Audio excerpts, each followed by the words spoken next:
Welcome to Echoes in the Gallery. I am your host, Susan L. Sistrunk.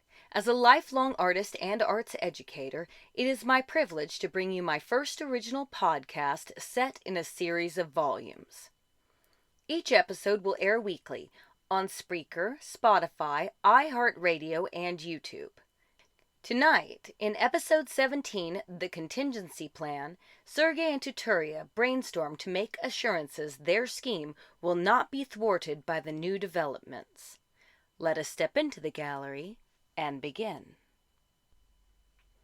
Episode 17, The Contingency Plan. Sergei sighed with relief and Tuturia smiled. There it was. They had done it.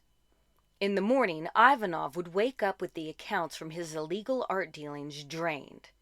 No doubt the man had other resources, but the $250 million Ivanov had made from stealing art, having it forged, and putting people out of their livelihoods was gone where he could never find it.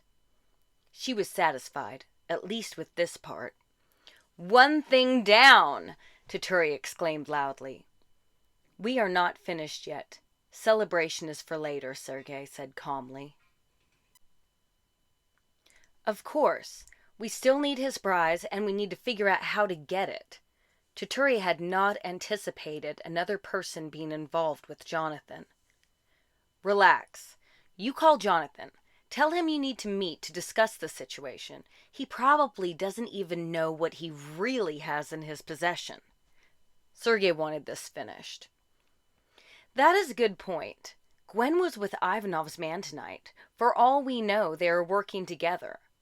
I could plant some doubt in Jonathan's mind about Gwen's motives, and when he arrives, we get him to talk.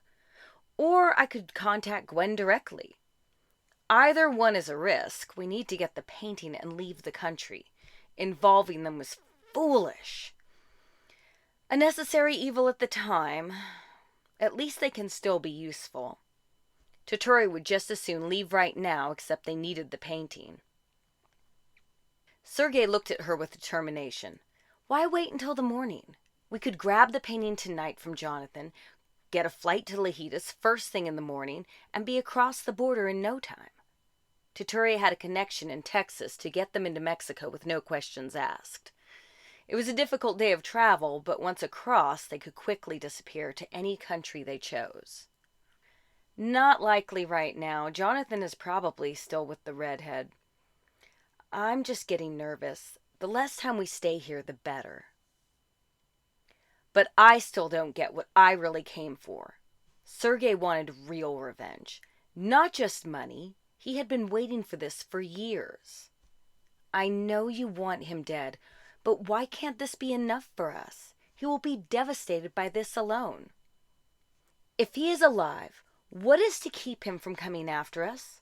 We will always be looking over our shoulders. This is insane." Sergei had had enough. "Why can't you let go of this stupid idea of him being our father? He left us. He has hurt hundreds of others as well. There is no telling how many people he has killed to keep his organization running. We must act now while he is weak, before he has time to rebuild." Tuturia knew Sergei was right. She needed to get over this feeling of protecting Ivanov's life. Somehow, the idea of having one parent alive, albeit a horrible one, was a comfort. "What do you suggest?" She sighed with resignation. Sergei eyed her closely. "Let's go get the painting.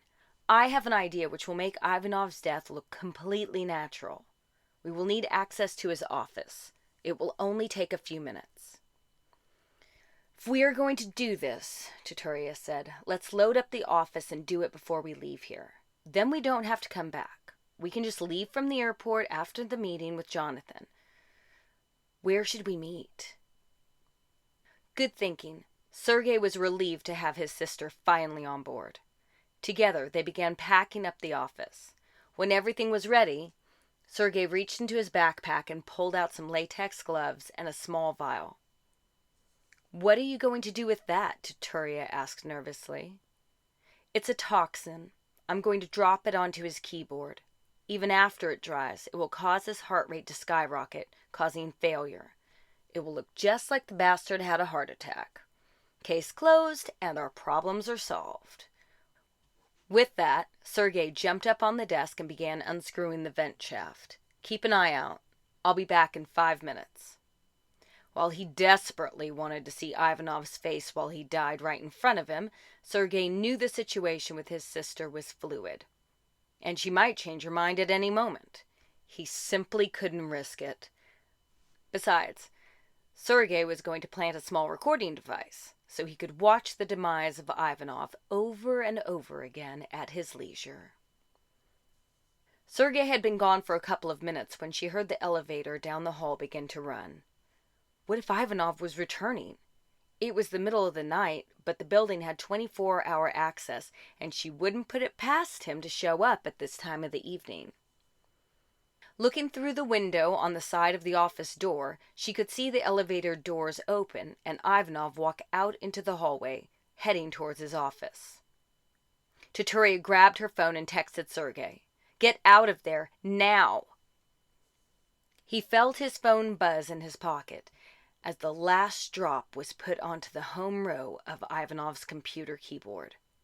Sergei saw the message, threw the vial in the trash, and climbed up back into the vent. As he replaced the last screw, the door to the office opened and Ivanov walked into the room. Sergei slid carefully back through the vent the way he had come. "That was way too close, Sergei," Tuturia whispered vehemently as Sergei dropped from the ceiling onto the desk. "Well, it will be over soon enough.